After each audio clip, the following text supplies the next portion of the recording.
하나님 시리즈 그 10번째 시간입니다. 오늘은 거룩하신 하나님, 너희도 거룩하라. 오늘 하나님은 거룩하신 하나님, 그러니 너희도 거룩하라 는 제목으로 하나님 말씀을 증거토록 하겠습니다. 오늘 주제가 되는 성경 본문입니다. 16절 말씀, 기록되었으되, 그죠? 신약에서 기록되었으되 하면 그죠? 모세오경, 옛날 구약 성경을 얘기하는 거겠죠. 기록되었을 때 내가 거룩하니 너희도 거룩할지어다 하셨느니라. 누가? 하나님께서는 자신을 거룩하다 하셨어요. 그러니 나를 믿고 따르는 하나님의 백성들 또한 너희도 어떻게 된대? 거룩해야 된다라는 거예요. 그러니까 기록되었으니 어딘가 기록이 있을 거 아니에요. 그죠? 많은 기록이 있지만 레위기 19장 2절의 말씀을 보면 너는 이스라엘 자손의 온 회중에게 말하여 이르라. 너희는 거룩하라. 이는 나 여호와 너희 하나님이 거룩함이니라. 하나님은 거룩하신 분이에요. 그래서 그분을 믿고 따르는 하나님의 백성들도 거룩하길 원하시는 거예요. 오늘도 거룩하신 하나님을 믿는 자들이요, 우리도 함께 오늘도 아버지를 닮았잖아요. 그죠? 우리는 피는 못 속인다고 그러잖아요. 그죠? 아버지를 닮은 것처럼 오늘도 너희가 순종하는 자식처럼, 그죠? 전에 알지 못할 때에 따른 너희 사욕을 본받지 말고 오직 너희를 부르신 거룩한 이처럼 너희도 모든 행실에 거룩한 자가 되라. 하나님이 거룩한 자니까 거룩한 분의 자녀가 된 우리는 이제 그 거룩한 속성을 이어받아 우리도 닮아야 된다는 거예요. 거룩해져야 된다. 그 거룩이 뭐냐를, 우리 옛날에 거룩하다 하면 그랬어요. 떠오르는 이미지가 있어요.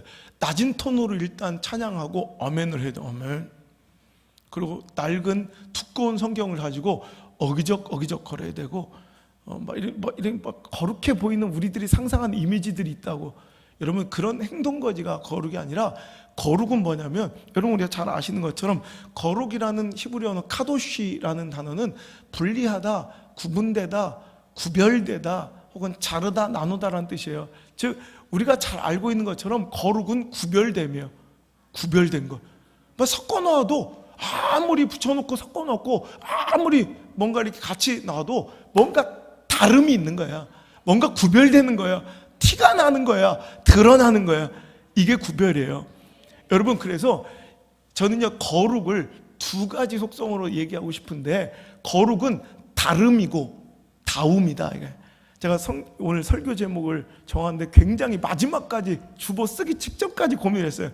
이 다름과 다움, 이게 거룩의 속성일진데, 이게 설교 제목으로 하면 주목받기가 더 쉽거든요. 그런데 오늘 너희도 거룩하라는 이 제목을 포기할 수가 없어서 제가 제목을 미뤘지만, 원래 제목은 다름과 다움, 이것이 거룩이다. 뭔가 다름이 있어야 돼. 구별돼. 달아야 돼. 세상은 달라야 돼. 믿지 않는 자가 달라야 돼. 다름과 하나님 백성 다워야 돼. 믿는 자 다움이 있어야 돼. 이게 거룩이에요, 거룩. 그래서 오늘도 하나님을 진짜로 믿고 구조로 영접하고 원래 그를 아버지로 따르고 믿는 자 다움이 있으면 세상 사람들과는 다른 가치관으로 살아가대. 옛날에 내가 옛날에 전에 하나님을 진짜로 교회 다닌 거하고 상관없어요. 교회를 아무리 다녀도 상관없어. 교회를 다녀도 사욕을 쫓고, 그저 하나님을 믿는 듯 하지만 전혀 하나님을 믿는 자다운 모습이 없다가 예수님을 영접하고 진짜로 내가 믿으면 이제 알아요. 예수님을 믿는 자다움의 모습이 있어요. 그 다음의 모습이 드러나는 게 바로 다름이 되는 거죠. 그래서 옛날에는 이 다름과 다움, 하나님 백성 다움과 하나님 백성이 세상 속에서 뭔가 다른 구별됨이 율법으로 드러났다고. 그 율법에서 명령하는 그 여러 가지 또 힘든 일들과 고행, 예를 들어 8일 만에 할례를 받네? 쟤는 하나님 믿는 사람들이구나. 저 사람 아브라함의 자손이구나. 율법을 통해 안식일엔 절대로 노동하지 않고 쉬네?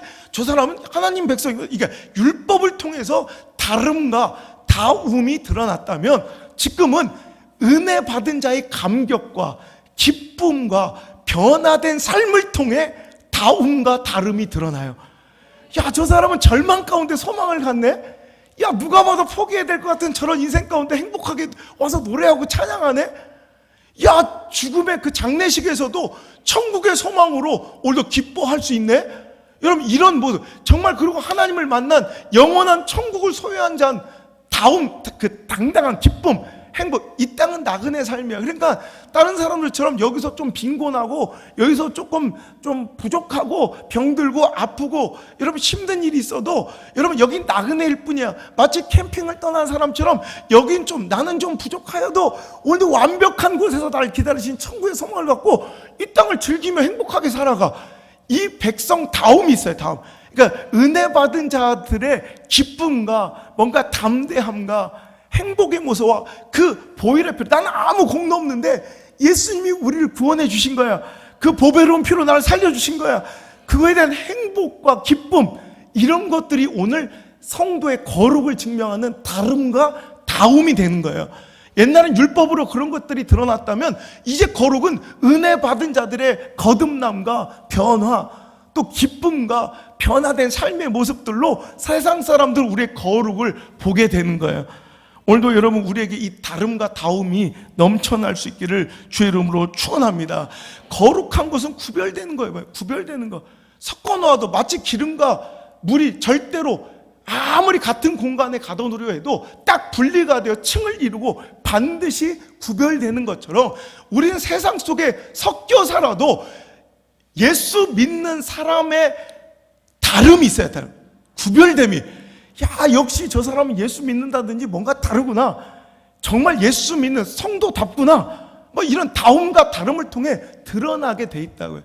이 구별됨이 있어야 돼. 여러분, 우리는 마치 그리스의 아주 오래전 아주 고 시인 중에 한 명이 이런 시를 썼어요. 햇빛은, 태양은 틈만 있으면 시궁창 하수구 밑바닥까지 침투하고 내려가지만, 비춰지지만 틈만 있으면 햇빛은 무조건 들어오잖아요. 햇빛은 하수구 밑바닥, 시궁창 밑바닥까지 침투하지만 절대로 시궁창, 하수구에서 썩지 않는다. 여러분, 성도의 삶이 이래야 될 줄 믿습니다. 우리는 여기서 모여있는 사람들이 아니에요. 은혜 받고 나가는 거예요. 세상으로, 가정으로, 직장으로, 사업장으로, 여러분 삶으로 나가는 거예요. 학교로, 공부 학업의 현장으로, 진로의 길로 나가는 거예요. 나가서 다름과 다음을 통해 거룩한 행실을 통하여 사람들에게 보여주는 거예요. 그리스도의 편지가 되는 거예요.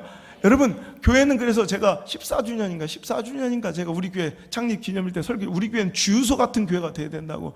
여러분, 주유소는 목적지가 아니에요. 목적지를 가기 위한 들리는, 그러니까 충전하고 충만해져서 진짜 목적지로 떠나는 거지, 그 출발점이 되는 거지, 주유소가 목적지가 아니라. 주유소 가는 사람, 주유소를 목적으로 가는 사람 없어요. 있을 수도 있네. 집이 주유소인 사람, 수영이처럼 집이 주유소면 거기가 목적지가 될 수도 있겠지만 대부분의 사람들은 거기서 기름을 넣고 진짜 목적지로 가는 거예요. 가는 거. 여러분, 교회는 주유소예요. 은혜를 충전하고 충만해져서 나가는 거예요. 나가는 거. 가서 거기서 거룩한 삶의 행실을 보여주는 거예요. 거기서 세상을 변화시키는 거예요. 세상을 구원하는 거예요. 그게 바로 교회의 역할인 줄 믿고 성도의 역할인 줄 믿으시길 바랍니다. 또한 교회는 주유소예요. 주인 주자, 있을 유자, 장소 소자, 바소자. 그게 뭐야? 주님이 계신 곳이 돼야 돼. 여러분, 우리끼리 문화센터처럼 모여서 개모임처럼 우리끼리만 즐겁고 우리는 있는데 하나님이 계시지 않다면 이것은 교회가 아니에요.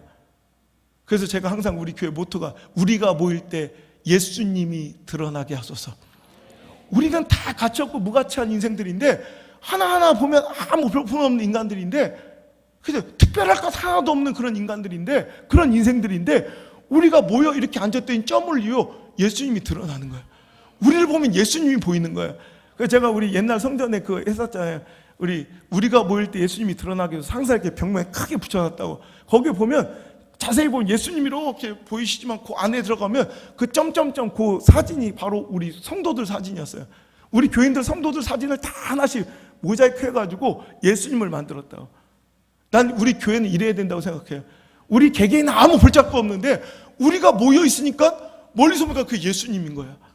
우리는 개인이 드러나는 교회가 아니라 우리가 모여서 예수님이 드러나는, 이번에 새로 만들 거예요. 왜냐면 없어진 놈도 있고 또 새로 들어온 사람도 있고, 그러니까 왜 내 얼굴은 없냐 막 이럴 수도 있어. 이번에 새로 제작할 거예요. 사진 좀 찍을 때 협조해 주시길 바라고요. 그래서 우리가 모일 때 예수님이 드러나야 돼. 예수님이 계신 공간. 우리 교회는 고물상 같은 교회. 그냥 길거리에서 놀 때 그냥 하나 개인이 따로 있으면 쓰레기라고 불러요. 그걸 그저 폐지 종이짝, 우린 그걸 쓰레기라고 그래. 자, 쓰레기 좀 버리고 와 그래. 근데 그것을 주워서 고물상에 모여놓으면 재화가 되고 재물이 돼요. 교회는 그런 곳이에요. 우리가 각자 흩어져 있을 때는 아무것도 볼품 없는. 그래서 제가 항상 그래요. 하나님, 우리 교회는 이렇게 정말 세상에 별로 쓸모없는 정말 그런 사람들이 모였지만 우리가 모일 때 가치가 드러나고 재화와 재물이 되고 예수님이 드러나는 그런 공간이 되게 해주세요. 개척 때부터 기도했더니 하나님께서 응답 주셔서 우리 뭐 특별한 사람이 안 와. 좀 있어 보이는 사람들이 안 와. 그냥 다 그렇고 막 다 그냥 목사부터 다 하나님 너무 철저하게 이루어주셔서 그냥. 여러분, 근데 이게 멋진 이상적인 교회예요. 개개인이 있으면 고물, 그냥 개개인이 있으면 쓰레기인데 그것이 모여 있을 때 재물이 되는 거. 개개인이 무슨 벌품 없고 소망 없어 보이는데 모이니까 예수님이 드러나는 장소, 이게 교회예요. 그저 그 교회. 그러니까 우리는 이제 세상 속으로 나가야 되는데 거기서 어떻게 살 것이냐를 우리가 결정해야 돼. 오늘 우리는 거룩함을 유지하며 세상에 섞여 있어도 마치 햇빛이 시궁창 속에 섞여 있어도 햇빛은 정확하게 시궁창과 그 썩은 물에 섞이지 않아요. 항상 도도함을 유지하고, 그죠? 그 정갈함을 간직하고, 태양은 태양답게 살아가지. 오늘도 우리 성도가 그래야 될 줄 믿습니다. 세상을 외면하고 수소사처럼 산속에 처박혀서 사는 것이 아니라 세상 속으로 나가지만, 야, 저 김집사는 저 보니까 저 교회 다닌다는데 역시 다르구나. 그게 거룩이에요. 야, 저 사람 진짜 교회 다니는 사람 같구나. 성도답구나. 그 다움이 거룩이에요. 근데 우리 이 시대가 지금 그 다움, 성도다움, 또 세상과 뭔가 구별된 다름, 이것을 상실해버린, 거룩함을 상실해버린 시대를 안타깝지만 살아가고 있다는 거예요. 어떤 사람, 제가 집회 가가지고 교회는 복음을 전하는 곳입니다.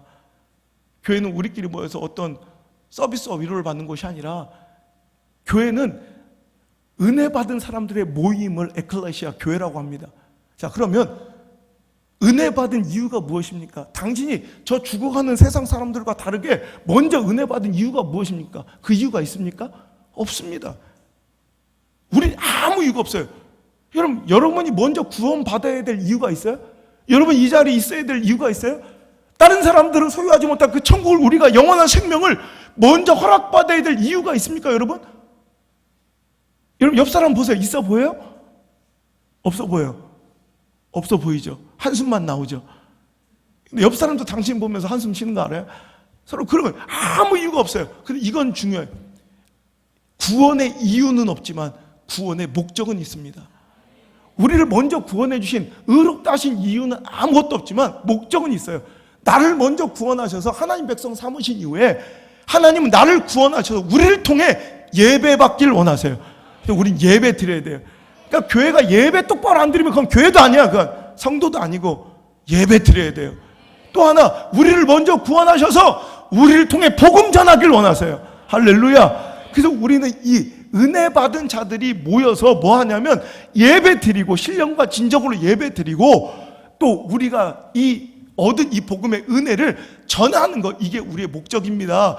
제발 교회가 장자들의 놀이터가 되면 안 되고, 모여가지고 우리끼리 행복하고 영적 유의를 지키는 내 코드에 맞는 것, 이런 신앙생활을 영위하고 우리끼리 파티장처럼, 영적 유의장처럼, 영적 무슨 호화 유람선처럼 변질되면 안 됩니다. 가서 구조선처럼 은혜 받은 자들이 모였으면 가서 생명을 살리러 가십시오. 저 죽어가는 자를 건지러 가십시오. 그 설교를 했더니 은혜를 받은 그 교회 중직자가 26년 동안 입사 동기인, 자기 회사를 처음 그러니까 입사할 때부터 동기였던, 같은 회사를, 같은 직장을 26년 동안 다녔던 자기 동료에게 처음으로 이제 고백을 한 거예요. 그리고 막 용기를 내서 입술을 벌려서 전도를 처음 해봤대요. 은혜 받고 제 집회 끝나고,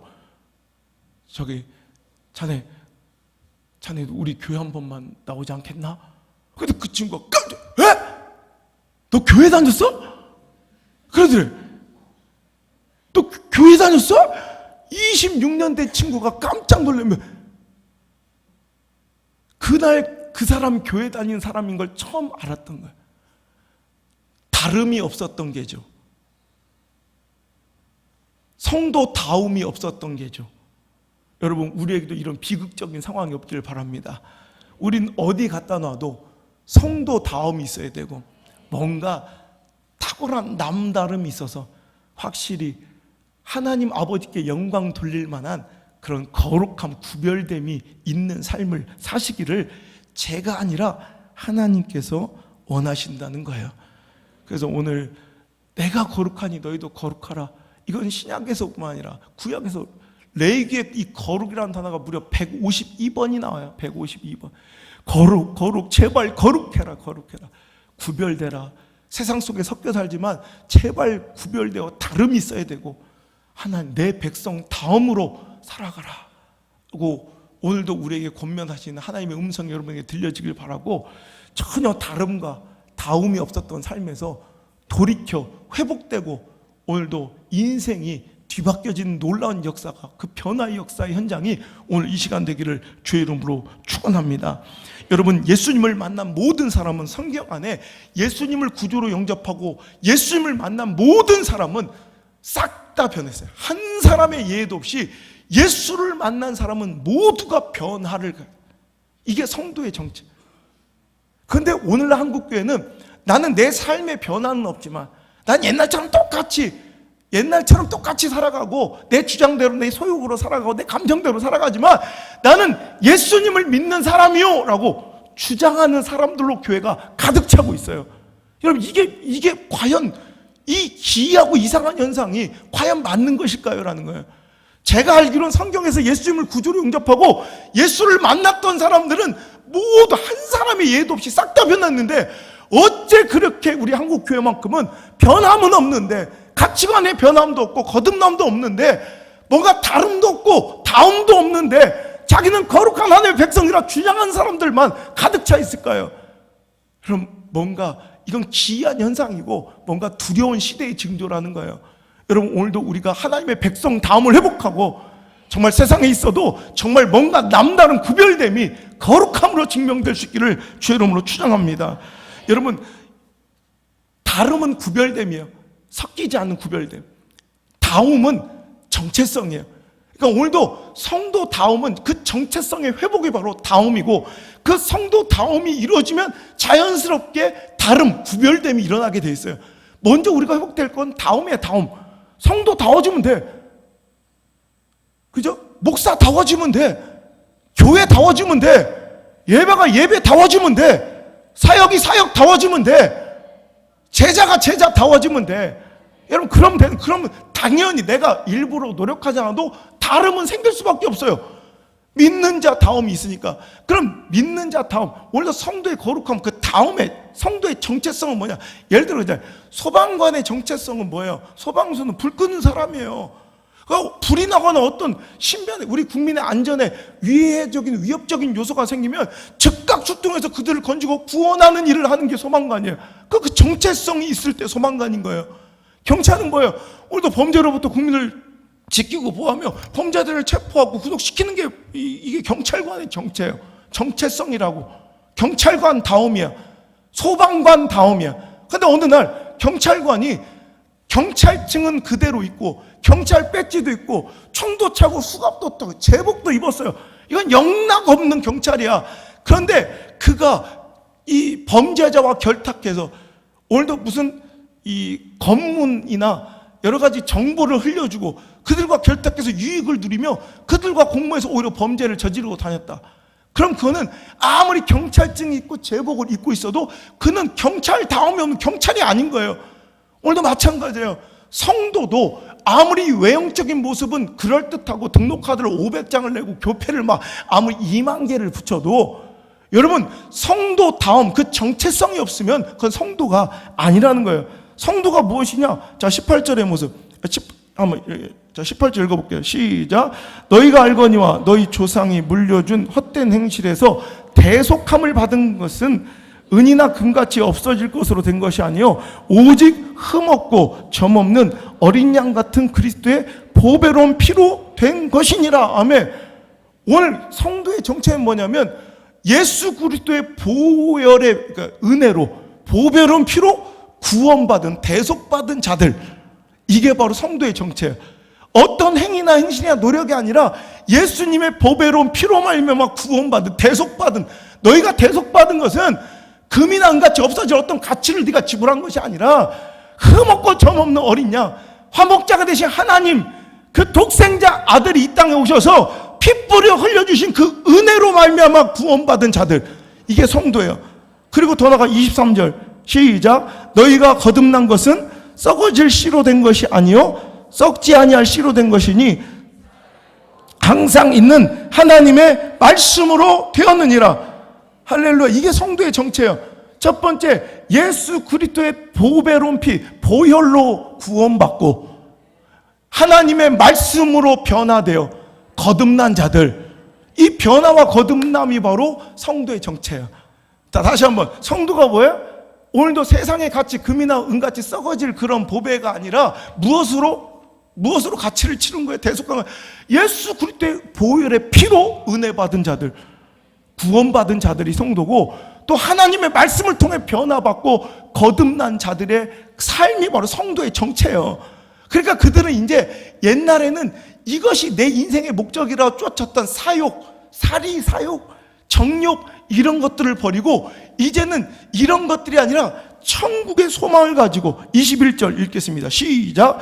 너희는 그를 죽은 자 가운데서 살리시고 영광을 주신 하나님을 그리스도로 말미암아 믿는 자니 너희 믿음과 소망이 하나님께 있게 하셨느니라. 아멘. 할렐루야. 이게 바로 성도의 정체예요. 이제 세상에 소망을 두지 않고 예수님 때문에 하나님과 회복되어 예수님 때문에 하나님을 믿게 돼서 믿음은 천국의 소망을, 영생을 얻게 된 거예요. 그러니까 이제부터 누구에게 소망을, 이 땅의 나그네에서 여기다가 소망을 두고 살아갔던 우리들이, 여기서 천년만년 살 거로 생각했던 우리들이 이제 그 소망을 하늘에 두고 살아가는 거예요. 하나님께 소망을 두고 살아가는 자들, 그 삶의 모습이 바로 거룩이에요. 이게 성도다움이라는 거죠. 20절 볼까요? 우리 21절 다시 한번 읽어볼게요. 21절 시작. 너희는 그를 죽은 자 가운데서 살리시고.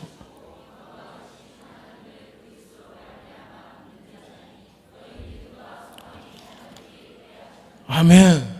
아멘. 이게 우리들의 모습이어야 돼요. 아멘. 자, 16절에도 우리가 15절부터 읽어볼게요. 오직 너희를 부르신 거룩한 이처럼 너희도 모든 행실에 거룩한 자가 되라. 기록되었으되 내가 거룩하니 너희도 거룩할지어다 하셨느니라. 그러니까 17절에 어떻게 살아요?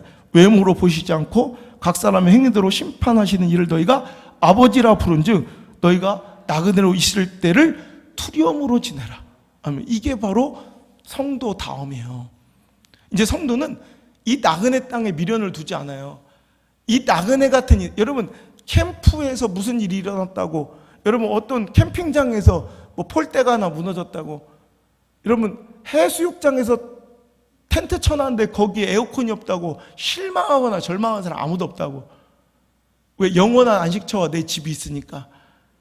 여러분 그게 바로 믿는 자 다움의 모습이고, 그러니까 다름이 있는 거예요. 세상 사람들 이곳에서 조금만 어려워져도 절망해, 막 픽픽 쓰러져, 포기해, 자살해, 막 끝내버려, 항상 막. 그럴 때 우리는 성도다움이 뭐냐면 이 땅의 나그네 삶에 별로 일희일비하지 않는 거예요. 천국의 소망을 두고 오히려 그 절망의 순간에 노래하고 찬양하고 담대. 그러니까 사람들이 야, 성도다움, 하나님 백성, 천국 백성 다움을 보고 뭔가 남다름이 있는 거예요. 또 다른 사람들은 조금만 잘나고 흥통하고 돈 좀 있으면 그냥 날뛰고 막 지가 뭐가 다 된 것 마냥 막 이렇게 교만 떨고 살아가. 근데 우리는 그런 걸로 교만 떨지 않아. 이건 아무래도 소용은, 내가 절대 가지고 갈 수 없는 이 나그네 땅에 하나님이 잠깐 나에게 맡겨주신 것이라 얘기고, 이걸로 어떻게 하면 하나님의 영광을 위해 살아갈까를 고민하며 오늘도 그렇게 겸손하게 하나님의 사명의 자리를 찾아. 여러분 이게 바로 성도다움, 이 땅을 나그네처럼 살아가는 다음이 있어야 돼. 나는 천국 가고 있어요 라고 얘기하면서 실은 여기에 막 해변에 와서 나는 2박 3일 후에 우리 집으로 돌아갈 거야 했더니 거기서 공구리를 쳐. 그리고 막 양문형 냉장고와 막 우리 빨래 건조기를 사달라고 우리 집사람처럼 죽어서 자꾸만 건조기 사달라. 돌아버리겠어요. 보통 비싼 게 9kg짜리가 100만 원이고 14kg 용량은 150만 원이 넘어. LG 트롬. 자, 해운대 해변에 와서 텐트 치고 나는 우리 집에 2박 3일에 돌아갈 거 하면서 거기다가 공구리를 치고 빨래 건조기를 산 이런 잡것들이 과연 집에 돌아갈 사람이에요? 아니죠. 이건 아니지. 절대 아니지. 그럼 거기서 살 것들이지. 평생 거기 살아버려야 돼. 이게 그런 거예요. 보세요. 우리는 말로는 천국 간다고 그래. 하나님 믿는다고 그래. 근데 여기서 영영이 살 것처럼 살아요. 여러분, 그러니까 거룩함이 상실된 시대예요. 무슨 얘기인지 알아요? 거룩은 다름과 다움이 있어야 돼. 오늘도 나한테 무엇이 여러분 상실되었는지 여러분 꼭 기억하시길 바라고. 여러분, 교회가 지금 거룩함을 잃어버린 걸 세속화라고 그래요. 세속화. 세상에 속해버리는. 그러니까 교회가 세속화된 거예요. 세상과 뭔가 없는 거예요? 다름이 없는 거예요. 교회에 다움이 없는 거예요. 이거 세속화예요. 서양에서는요, 이 고신대 신학과 교수님 우병훈 교수가 글 가운데 이런 얘기를 해요. 서양에서의 세속화는 우리하고 좀 다르게 쓰인대요. 세속화는 탈기독교화를 세속화라 부른대요. 그러니까 더 이상 사람들 옛날에 국교로 하나님을 다 믿고 온전하게 막 신앙생활 다 했는데 전 민족 백성이 어느 순간부터 탈기독교화, 교회를 다니지 않는 거예요. 신앙생활을 하지 않고 하나님 믿음을 갖지 않는 것, 이거를 세속화라고 불러요. 우리나라 한국 기독교의 세속화는 다른 이름으로 쓰이는, 다른 의미로. 우리 한국 기독교의 세속화는 뭐냐면, 자, 신앙은 가지고 있는데, 그러니까 교회 다니는 형식과 외형은 똑같은데 더 이상 진짜 여호와 하나님의 신앙을 갖지 않는 거예요. 그러니까 교회 다닌 건 똑같은데 세상의 가치관과 똑같아서 뭔가 차이가 나지 않는 거, 이걸 세속화라고 부른다는 거예요. 그래서 여전히 물질지향적이고 천박한 기복주의에 빠져서, 그러니까 무당집에 다닐 때나 교회 다닐 때랑 마인드가 똑같은 거예요. 그런데 하나님, 귀신 부른 대신 하나님 부르는 거고, 필리핀 가보면 그렇잖아요. 자기들은 다 하나님 믿는다고 그러는데 그 느낌이 꼭 절에 간 거하고 똑같아요. 그 탱화 대신 하나님의 형상으로 이렇게만 했지 똑같은 그 믿음의 모습이 똑같다고, 삶의 모습이. 그게 세속화라고 부르는 거예요. 그래서 굉장히 물질에 대한 가치주의, 성장주의, 외형주의, 형식주의 이런 걸로 이기주의, 이게 한국교회의 세속화예요. 그러니까 세상과 다른 게, 기독교는 교회는 이타적이어야 되고 그저 모든 세상의 가치관을 부정하고 뭔가 천국성만을 가지고 사는데 뭔가 여기서 똑같은 거예요. 외형주의, 성장주의. 그러니까 형식만 똑같이 그럴싸하게 꾸며내서 더 거룩해 보이고 뭔가 외형적으로는 건실해 보이는데 전혀 나약해서, 이 우병우 교수 같은 경우에는 이제 힘을 잃어 병들어서 시름시름 앓다가 더 이상은 일어설 기력조차 없어져 버렸다. 근데 지금 더 무서운 일은 새로운 신세속화가 시작됐다는 거예요. 자, 이것도 참 힘든 수십 년 동안 진행된 한국교회 병폐인데 여기에 더불어 신세속화, 새로운 세속화가 시작됐는데 그건 뭐냐면, 자, 이제는 세상과 비슷해져가는 이런 세상의 가치관을 따르고 정욕을 따라가고 살아가고 이기주의적으로 살아가고 물질 만능으로 이런 세속화에서 점점 세상의 문명과 편입돼요. 거기에 속해버려서 더 이상은 이제, 그러니까 교회가 세상에 속해버린 세속화. 그러니까 세상이 추구하는 가치와 세상이 좋아하는 것들을 받아들이고 그 가치관을 따라주고 세상 사람을 요구하고 기뻐하는 것에 취향을 맞춰주는. 그러니까 이제 이게 왜 더 무섭고 더 어려운 일이냐면, 옛날에 한국교회 세속화, 그 더러운 기복주의, 물질 만능주의, 그리고 막 정욕과 막 권력을 막 쥐려고 막 암투하고 싸우고 이런 것들은 눈살은 찌푸려지잖아요. 아이씨, 더러운, 그러니까 세상에 욕이라도 먹는다고. 저 교회가 저러면 돼? 목사가 저러면 돼? 그러니까 이게 세상의 정욕. 교회는 똑같이 사는데 하나님이 신앙이 없는 거야. 교회만 다니지 옛날에 교회 안 다니고 신앙생활 안 할 때하고 똑같이 돈 추구하고 정욕과 사욕 따라 살아가고, 그죠? 내 이기주의로 살아가는 똑같은 거야. 그러니까 세상한테 욕을 먹었잖아요. 그러니까 막 이 성적으로 타락하고 권력과 권세와 막 야합해버리고 그저 뭔가 성장과 막 그냥 번영주의로 빠져. 이건 욕이라도 먹었는데 어느 순간 세상에 속해버린, 편입돼버린 교회는 세상의 욕도 먹지 않고 지지를 받는다는 거예요. 세상이 오히려 그걸 박수. 또 교회도 어느 순간 교회와 세상에서 양자의 지지를 받는, 그러니까 분명히 망해가고 죽어가는데 차라리 눈살이라도 찌푸려지고 책망이라도 받고 저주라도 욕이라도 먹어야 개선의 여지가 있는데, 이렇게 살아가니까 세상과 교회로부터 양자로부터 박수를 받는다는 거예요. 무슨 얘기냐? 세상에 문명의 위기가 이 땅에, 그러니까 세상이 지금 뭘로 살아요? 과학주의, 물질주의, 정치가 이 세상을 정복해 버렸어요. 그러니까 정치로 모든 걸 풀어가는 거야. 다 다수결이고 정치 세를 모아오면, 여러분 누가 아무리 뭐 가치가 옳든 나쁘든 상관이 없어요. 많이 표를 얻고 많은 사람들의 지지를 받으면 그게 끝나. 그러니까 정치, 사람들이 뭘 좋아할까를 연구해서 끊임없이 그 사람들의 기호와 취향을 맞추는 게 정치예요. 대중들의 마음을 훔치는 게 정치예요. 그러니까 그 정치를 잘하면, 여러분 내가 그 나치의 그 엄청난 이런 만행도 세상 사람들의 마음을 얻으면 그것이 진리와 선이 될 수도 있는 게 이게 정치예요. 여러분, 과학이 우상주의, 과학적이야. 그럼 이게 진리와 선으로 느껴져요. 요즘에 야 이건 과학적이야. 그럼 이게 진리처럼 느껴져요. 근데 과학이 진리 아니에요. 제가 누누이 얘기하지만 우리가 굉장히 대단하게 생각하는 과학의 모든 과학 지식을 싹 다 모아도 우리가 이 지구상의, 우주상에 우리가 분석할 수 있는 게 1%도 안 돼요. 지금의 모든 과학을 다 총망라해도 1%도 해석하지 못하는 게 과학의, 여러분 그 맨 얼굴인데, 우리 과학적이라면 무조건 다 믿어. 또 돈이면 다 돼. 그러니까 돈적으로 유익되고 합리적으로 효율적으로 돈이 유익되는 곳이 무조건 돼. 그게 바른 길이건 틀린 길. 그러니까 어느 순간부터 이 시대가 얼마 전에 끔찍한, 청소년들한테 물어봤어요. 너 돈 10억을 준다. 그럼 감옥을 5년인가 몇 년 갈래? 그러니까 거의 대다수가 간대, 감옥을. 차라리 10억 벌면 깜빵에 가도 되는 거예요. 이 청소년들의 말. 그러니까 청소년들 직업 1위가 뭐예요? 꿈꾸는 희망 직업 1위가 공무원, 2위가 건물주. 이게 꿈이 없어지고, 이게 물질 만든, 이게 시대의 문명이라는 거예요. 근데 이게 어디로 와요? 교회에 똑같이 들어와 버려요. 세상과 속해버린 거예요. 교회도 똑같아요. 돈이면 다 돼. 안 그래요? 돈 구하고 앉아있는 거예요. 또 과학적이라면 효율적인, 합리적인, 이런 이성적인 이런 판단이 교회를 다 좌지우지해요. 그게 잘하는 건 줄 알고.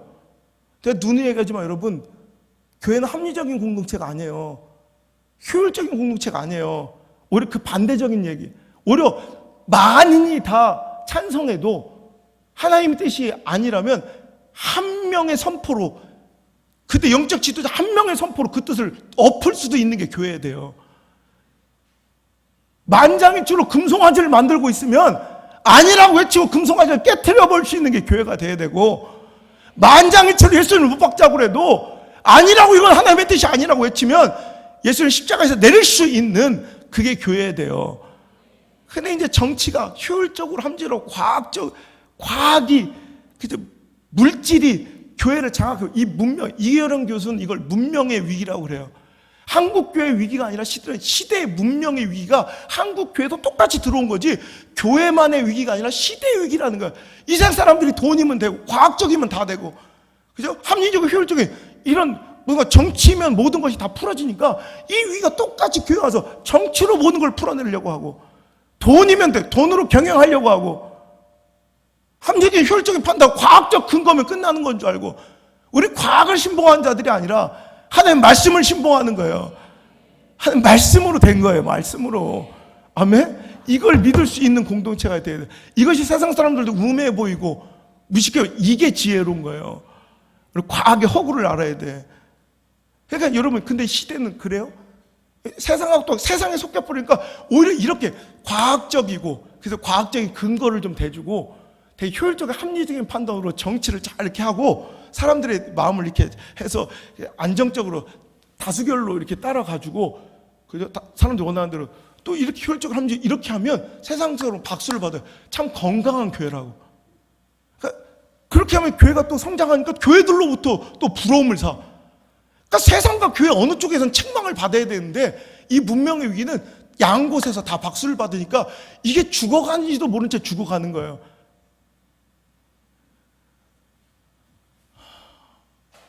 전 그래요. 내가 얘기했죠. 하나님 말씀은 안 들어. 예를 들어 목사가 제발 선악과 먹지 마시고 하나님과의 구분입니다. 우리가 하나님께 속했음을, 종속되었음을 인정. 하나님께 우리가 주신 모든 축복을 우리가 누리되 하나님께서 금하신 선악과를 우리가 손대지 않는 게 하나님과 나와의 관계를 인정하는 이런 계약의 연장입니다. 절대로 선악과 손대지 마십시오. 그럼 다쳐먹어.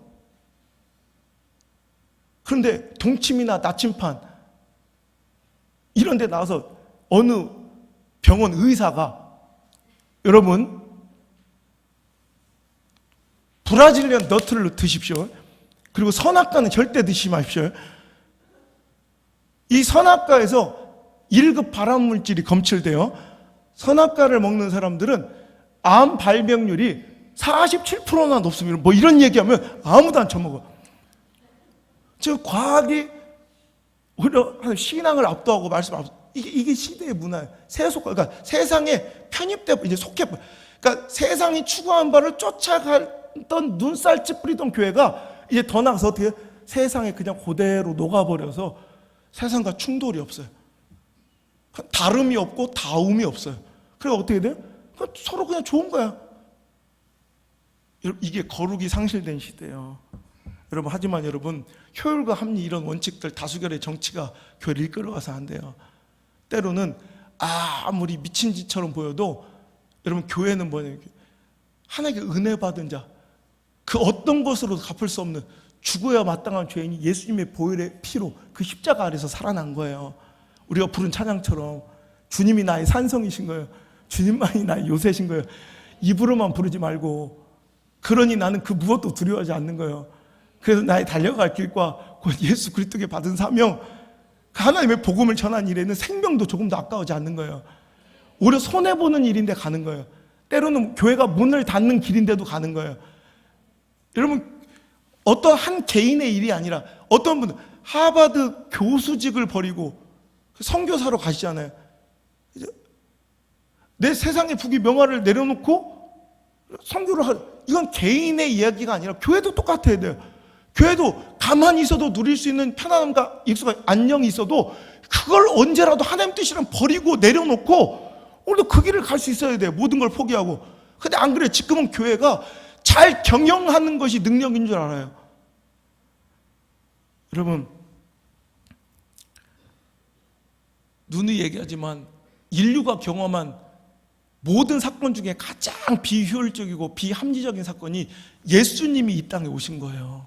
예수님의 성육신. 아니 어떻게 이 죄인을 구하러, 당연한 거예요 이게? 하나님이 이 땅에 오셨다니까. 사람의 형상을 입으셨다니까. 하나님이 뭐 사람이 어때서? 여러분 이거는 오늘부터 이민정 집사가 우리 잠보처럼 굴어.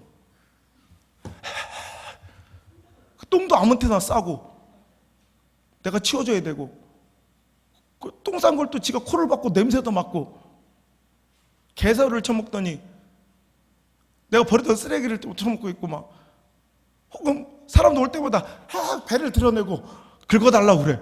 끔찍해 안 끔찍해요? 저 시영이가 그러고 살아. 그럼 재밌어요 이거?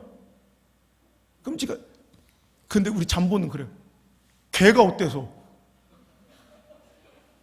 개가 뭐 그러면서. 근데 이건 사람이 개처럼 되는 것보다 더 끔찍한 일이 하나님이 우리처럼 되시는 일이에요. 이 비효율적이고 비합리적인 일을 감행하신 분이 예수 그리스도예요. 그 수혜자가 바로 우리들인데, 그 가장 비효율적인 사건의 수혜를 입은 자들이 우리들인데, 우리들이 모여 앉아서 효율적이고 합리적인 일을 논하고 앉았어요. 정치적으로 다수결로 민주적으로 뭔가를 통치하는, 말 같지도 않은 소리야 이건. 오늘 여러분 교회 다음, 교회의 세상과 다름, 이거 지금 빨리 이 거룩함을 회복해야 돼. 하나님이 거룩하시니 우리도 거룩해야 돼요. 그래서 우리는 예수님께서 말씀하신 대로 마태복음 16장 24절의 말씀처럼 예수께서 제자들에게 이르시되, 예수님은 따라다니는 모든 사람을 제자로 부르지 않고 꼭 구분하신다고 그랬죠. 무리와 제자. 교회 다닌다고 끝난 거 아니에요. 교회 다니는 무리들이 있고 교회 다니는 제자들이 있을 줄 압니다. 오늘 하나님께서, 여러분 무리들은 안 듣지 마세요. 무리들은 귀 막으세요. 이렇게 제자들한테만 하는 얘기니까 잘 들으세요. 예수님께서 제자들에게 이렇게 말씀하십니다. 너희도 나 따라오려면 자기를 부인하고 네 십자가를 지고 나를 따라오니라. 이 말씀을 들으시고 아멘 하는 자들이 제자예요. 그대로 살아가는 자가 제자예요. 우리는 그 크신 은혜를 받아서 그 깎고 포기하는 게 그렇게 큰 일이 아닌 거예요.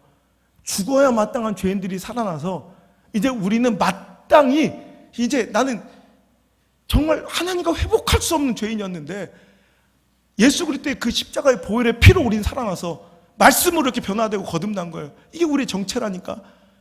그러니까 변화가 거듭나. 그래서 그 삶이 이제 드러나기 시작하는데 손해를 두려워하지 않아요. 자기를 부인할 줄 알아요. 옛날에는 자기 고집 꺾이면 죽어, 자기 자존심 꺾이면 죽어, 내 감정으로 살아가, 내 물질의 유익 조금이라도 손대면 끝나. 아주 칼 같은 사람도 있었어요. 내가 아는 집사님 백모 집사가 그런 사람, 칼 같은, 이렇게 딱 정확. 근데 지금은 하나님 얼마든지 헌신할 수 있어. 왜? 은혜를 입으니까, 변화를 받으니까 이제 계산이 필요하지 않아. 자기를 부인. 자, 자기를 부인하는 건 자기 자존심도 부인하는 거예요. 자기 감정도 내려놓을 수 있는 거예요. 자기 관계도 내려놓을 수 있는 거예요. 자기 사상과 이념도 내려놓을 수 있는 거예요. 근데 하나님을 믿으면서 자기 주장과 자기 고집과 자기 사상과 이념조차 꺾지 못해요. 자기 감정에 휘둘려 살아가요. 내 물질의 유익에 조금이라도 손해하면 안 돼. 내 감정 누가 자존심 건들면 안 돼. 이건 자기 부인이 없는 거예요. 한국교회가 지금 자기 부인을 포기해버렸어요. 자기를 포기할 수, 자기를 좀 내려놓을 줄 알아야 되는데, 내 감정이 어떻든 우리는 주님을 기뻐하며 찬양해야 돼요. 내 환경과 처지가 어떻든 하나님을 노래해야 돼요. 예배, 그래 우리가 맨날 일어나서 싫어도 자꾸 춤추게 시키는 거예요. 춤추게 그냥. 내 영이 주를 찬양합니다. 내 상황과 처지와 형편이 어땠든, 내 감정이 어땠든 우리는 주님 앞에서 찬양을, 십자가 앞에서 노래할 수 있고, 우리 항상 감격에도 우리는 기뻐할 수 있어야 돼. 자기를 부인하는 거예요. 내 감정을, 이거 훈련시키는 거예요. 자꾸 감정을 포기할 줄 알아야 되고, 내 관계도 포기할 줄 알아야 되고, 내 자존심도 내려놓을 줄 알아야 되고, 내 자아도 내려놓을 줄 알아야 되고, 내 이성도 내려놓을 수 있어야 되고, 내 사상과 감정도 내 물질의 유익조차도 내려놓을 수 있어야 돼요.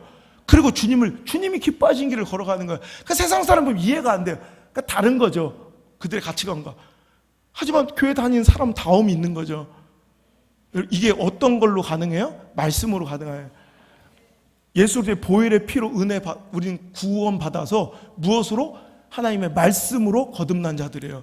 변화받은 자들. 그 모습이 있어야 그게 거룩이라는 거예요. 여러분, 아무리 교회 다녀도, 그죠? 신앙 형식이 너무너무 막 멀쑥하고 아름다워도, 예배의 행태와 형의가 아무리 그럴싸해도 오늘도 이 감격과 은혜와 기쁨이 샘솟는 모습이 없고, 은혜 받은 자 다움이 없다면, 또 말씀으로 변화된 이 거듭남이 없다면 이건 가짜라는 거예요. 우리 빨리 거룩함을 회복할 수 있기를 바랍니다. 여러분, 우리 교회 변화되는 사람이 많아요. 그죠? 완전히 있을 수 없는 일들이 일어나는데, 진짜 도저히 돈을 포기 못하는 사람이 헌신을 해요. 어떤 사람은 감정을 포기 못하는 감정을 포기를 해요.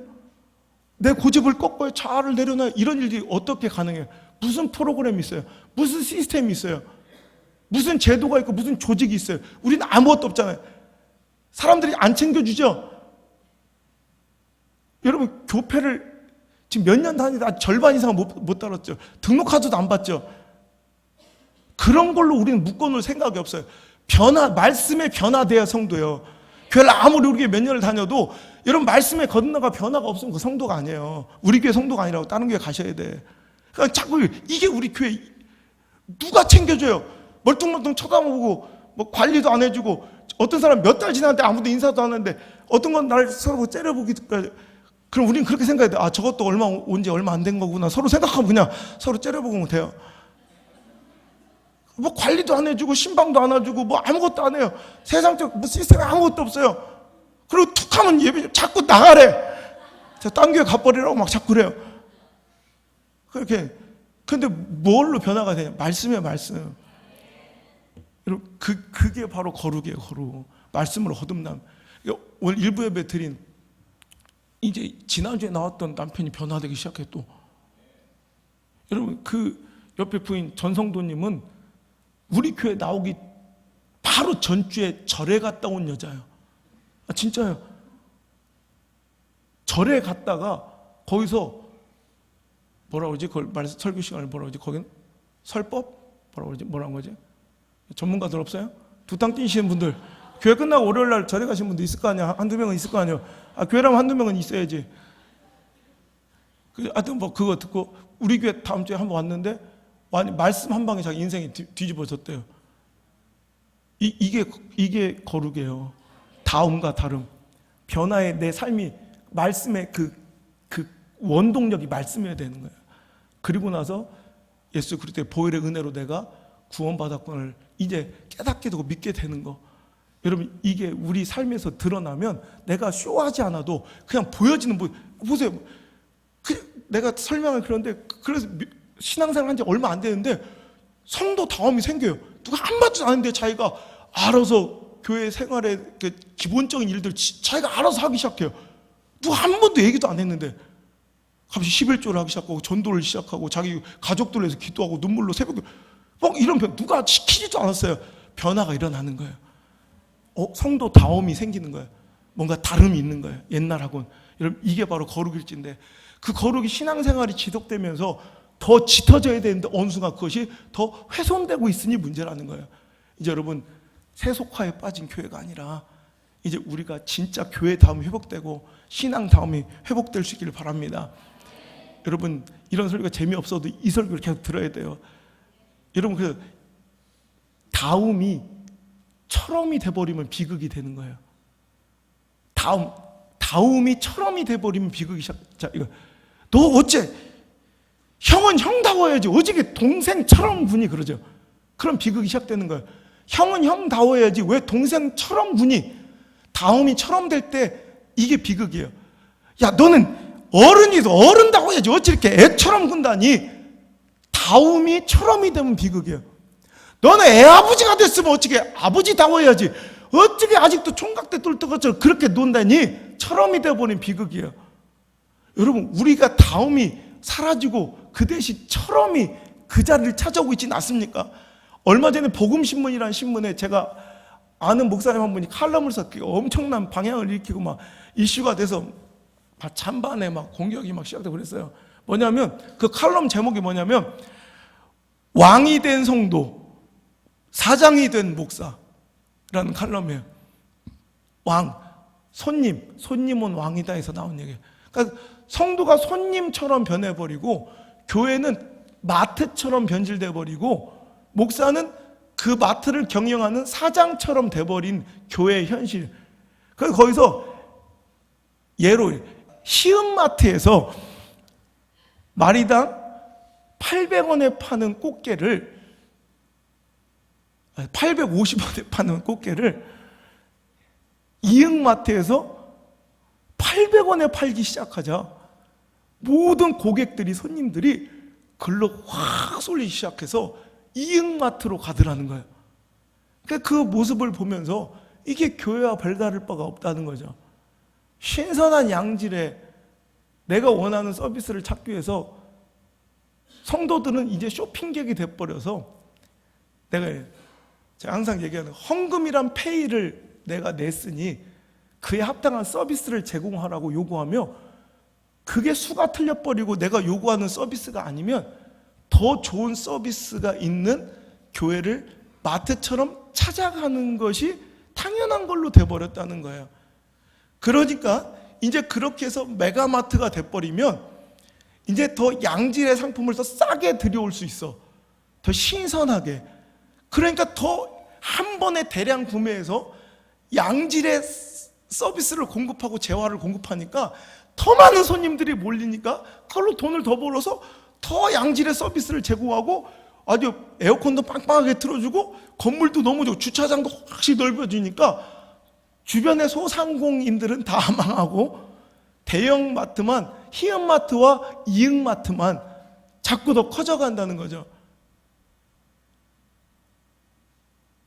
여러분, 이게 한국교회 모습과 뭐가 다르냐고.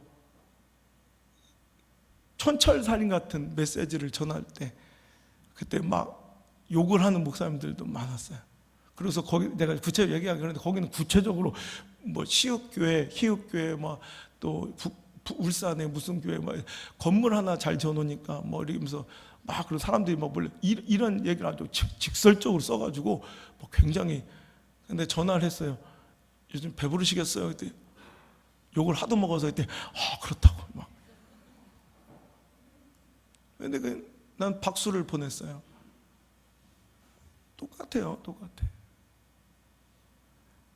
여러분, 우리는 헌금이란 폐를 하고 양질의 서비스를 받으러 다니는 사람들이 아니라 죽어야 마땅한 죄인이 은혜 받아 그 보혈의 피로 대속받아 말씀으로 변화된 사람들의 거듭남의 삶으로 하나님 영광 돌리는 삶의 목적이, 옛날 사욕을 쫓아 살아가던 우리가 하나님 영광과 영화로움을 위해 살기로 모여 이 자리에 있는 거예요.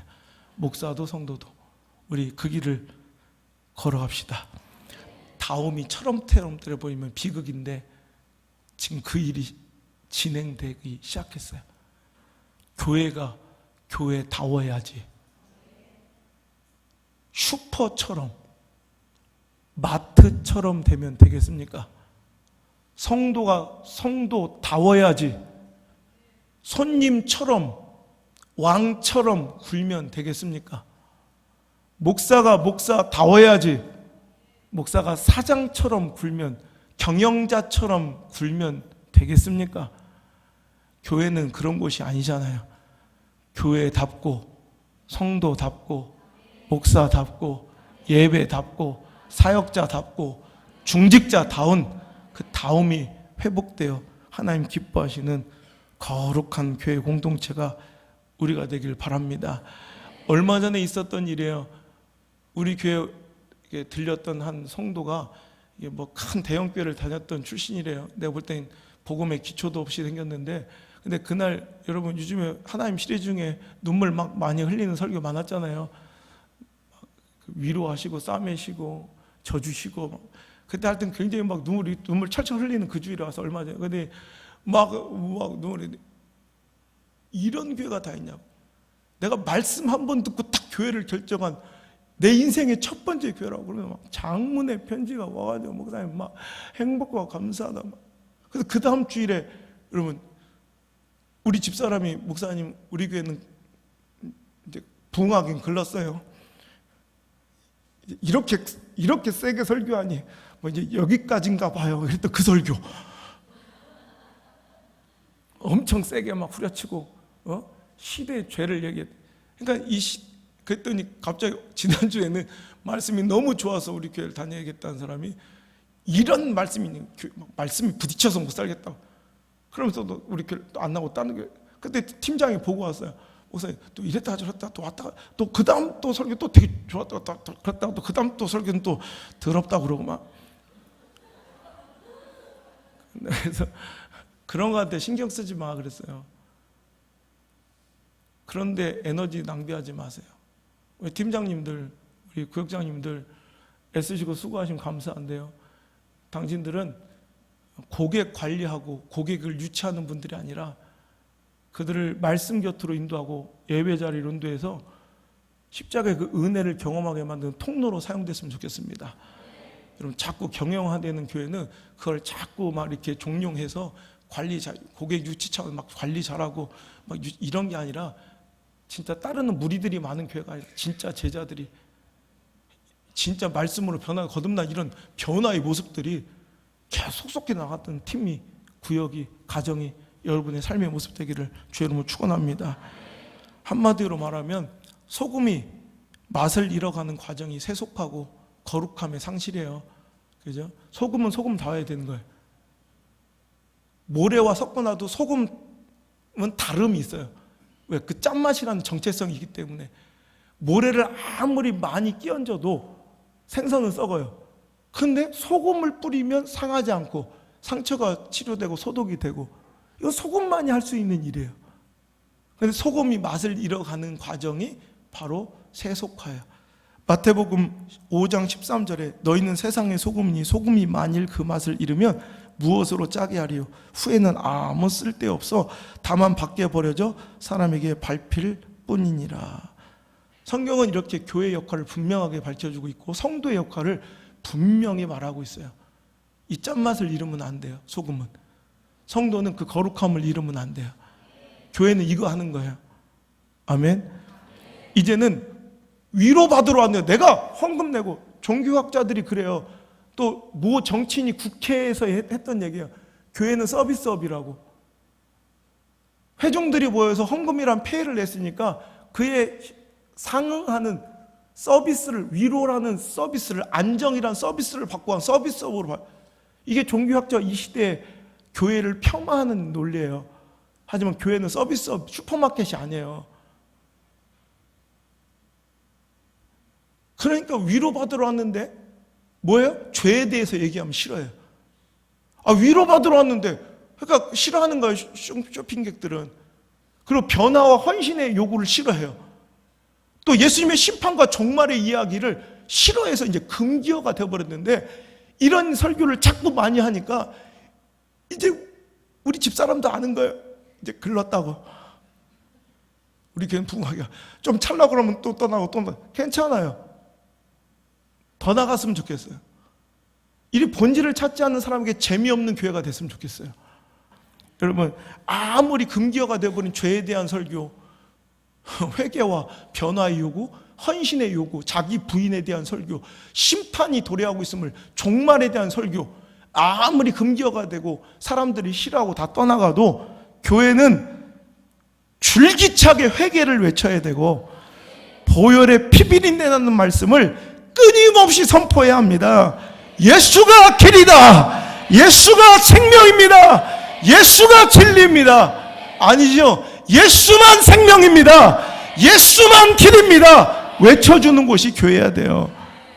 여러분, 이 말씀을 들려주는 곳이 교회예요. 교회는 이 말씀을 들려주는 곳이에요. 그리고 이 말씀에 거듭나고 변화된 사람들이 바로 성도예요. 그 성도들이 모여있는 공동체가 다시 교회가 되는 거예요. 에클레시아.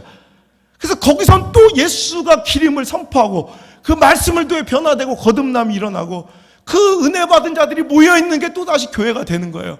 아멘. 근데 이 거룩한 선수단이 끊어져 버렸어요. 이제 교회가 교회되지 않아요. 말씀이 말씀되지 않아요. 성도가 성도되지 않아요. 오늘 처음 오신 분들 죄송해요. 되게 재미없죠. 듣다 보면 매력 있어요. 그런데 이런 거. 나도 우리 엄마가 해주는 나물이 되게 맛없었어요. 나이가 먹고 보니까 나물이 그렇게 땡겨요. 취나물 겁나 맛있어요. 쓴데 맛있어요. 새파랗게 젊은 것들은 모를 거예요. 저처럼 연세가 지긋해야 하는 얘기예요. 어느 순간 갑자기 쓴 나물이 맛있더라고. 분명히 여전히 입에서 쓴데 맛있어요. 그 맛을 알게 되는 게 성숙이에요. 곧 그렇게 될 줄 믿습니다. 처음 나오셔서 저 새끼는 뭔데 자꾸 저렇게 어린 놈 새끼가 계속 이렇게 소리 지르고 그럴까 이해 안 돼도 좀 듣다 보면 매력이 있어요. 이 선수가 거기 못 떠나고 손을 발발 떨면 여기 있는 사람들이 여기 있는 거예요. 지금 중독자들.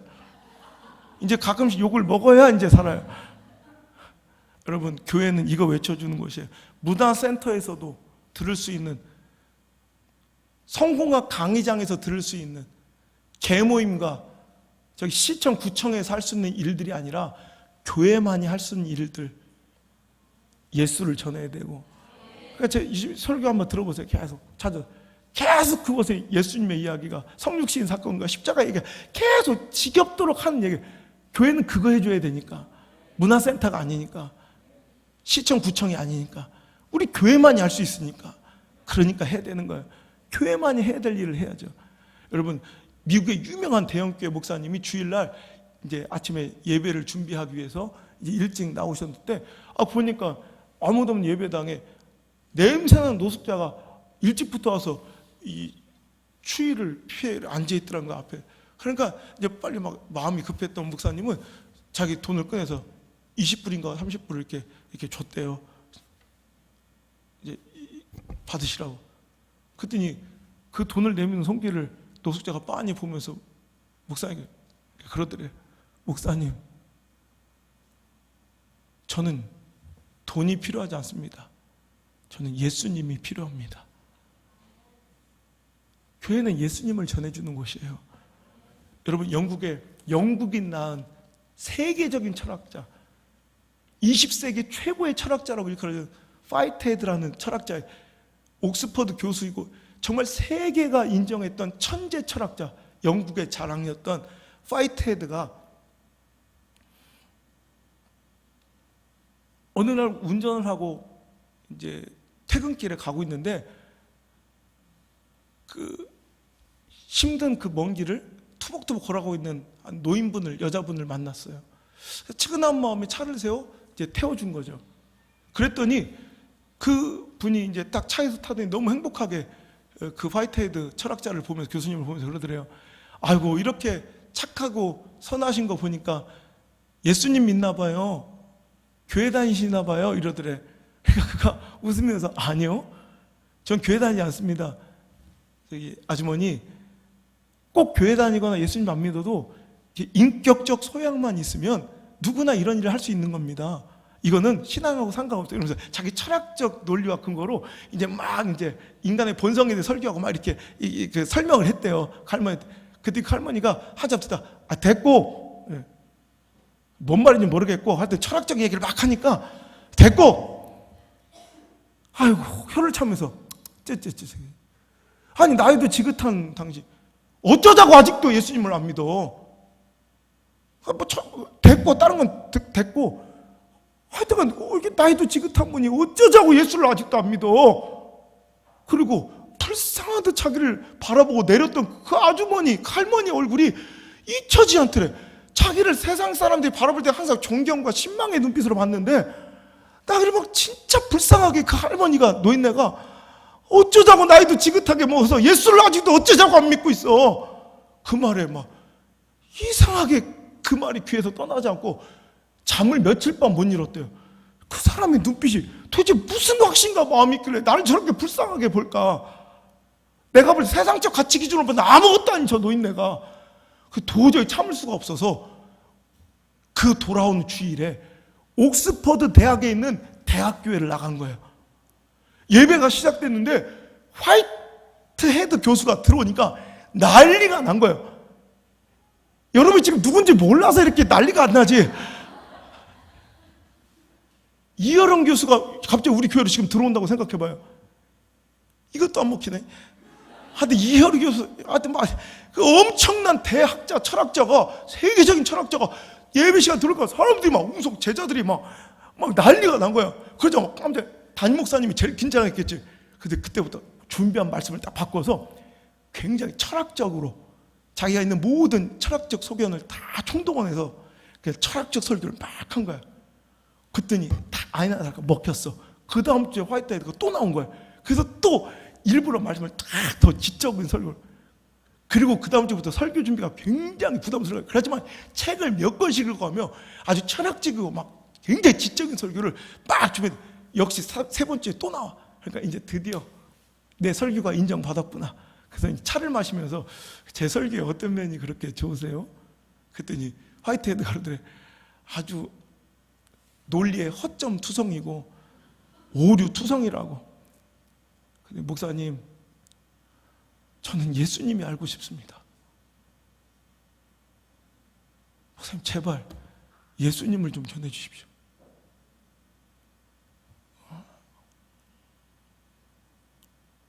우리 예수님이 필요하고 예수님을 알고 싶은 자들이 모여야 돼요. 그게 영원한 생명, 천국의 열쇠니까. 그게 유일한 우리의 소망이니까. 한 대형교회 부목회자 출신의 한 목사님이 한번 이런 말씀하셨어요. 모든 것이 막 엉키고 무너져서 힘들어 하시다가 우리 교회에 나오셔서 눈물을 흘리시면서 하신 말씀이 그래요. 목사님, 제가 이걸 회복해 보고자 수많은 교회를 돌아다녔는데 이 교회에 와서 답을 얻었습니다. 우리가 예수님을 잃어버렸었더군요. 이 교회에서 예수님을 찾았습니다. 지금 한국교회가 예수님을 잃어버렸습니다. 근데 그 말씀에 너무나도 거룩한 부담감과 행복을 느끼고 살아요. 이 교회는 아무것도 없는데 예수님을 만날 수 있는 교회, 이게 교회 본질이 되어야 되지 않을까. 이게 거룩함입니다. 세상과는 다른, 대형 마트와 슈퍼마켓과는 다른 그 모습이 우리에게 있기를 주의 이름으로 축원합니다. 우리 그렇게 살아갑시다. 신실하게, 진실하게, 거룩하게, 우리 하나님의 명령대로, 너희도 거룩하라 하신 주님의 말씀대로 우리 그렇게 살기를 주님께 청합시다. 신실하게,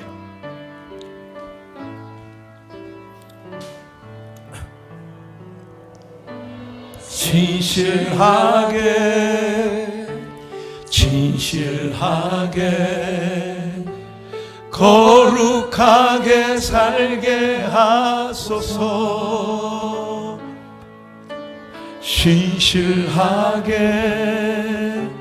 진실하게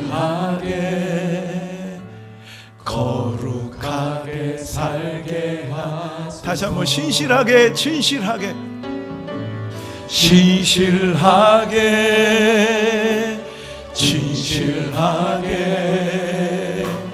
거룩하게 살게 하소서.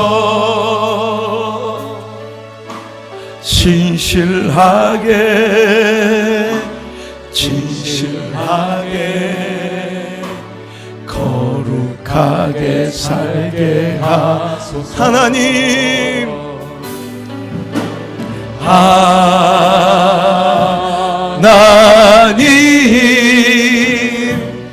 나의 마음 만져주소서.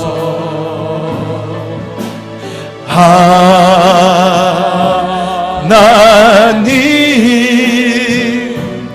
나의 영혼 새롭게 하소서. 하나님, 나의 기도 들어주세요.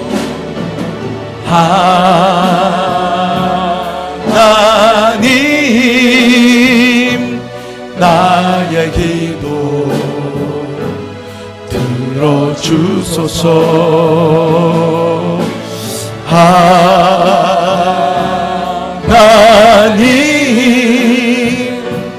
주의 길로 인도하소서. 진실하게 거룩하게 살길 원합니다.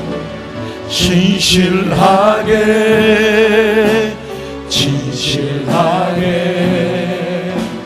거룩하게 살게 하소서. 진실하게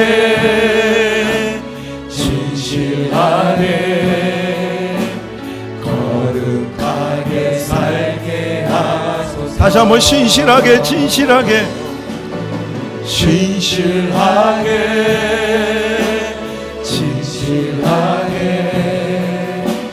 거룩하게 살게 하소서. 진실하게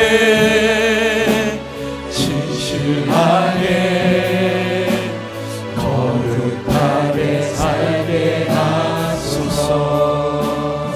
아버지 하나님, 이 기도를 응답해 주옵소서. 우리를 만지시고 빚어 주옵소서. 은혜 받은 자 다움, 그 하나님 백성 다음에 거룩함이 회복되게 하시고, 하나님 백성다운 거룩한 구별됨이 아무리 세상 가운데 섞여 있어도 그 다름이 구별되는 아름다운 인생을 살게 하여 주옵소서. 다음이 철험되지 않게 하시고, 아멘.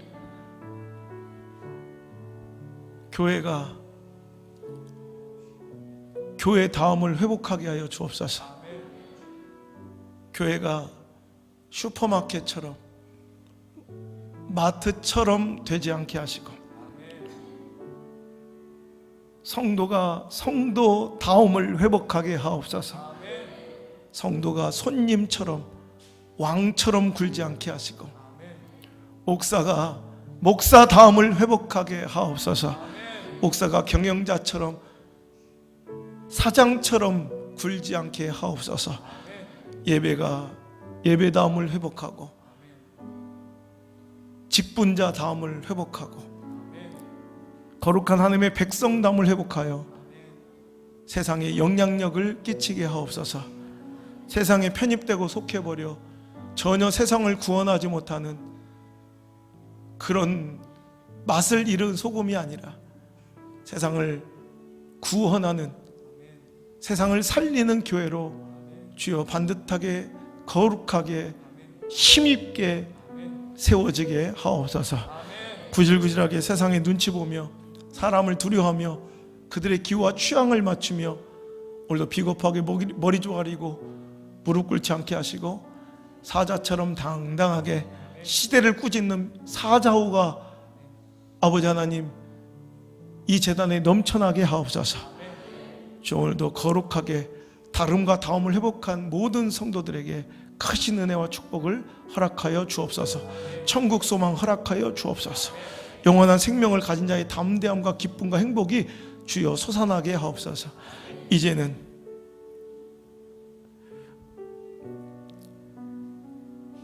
우리에게 자기를 부인하고 십자가 지기를 원하시는 예수님의 크신 은혜와 거룩하신 내 하나님 아버지의 그 크신 사랑과 그 거룩한 다름과 다움을 회복시키고자 말씀 가운데 역사하신 성령님의 그 은혜로운 만지심이 오늘 이 자리에 나와 다름과 다음의 거룩을 회복하고 그 거룩성을 간직하고 살아가기로 결단한 모든 성도들의 머리 위에와 저들의 가정과 생업의 터전과 학업의 자리와 직장과 사업의 현장과 모든 자녀들의 인생 가운데 이제부터 떠나가지 마시고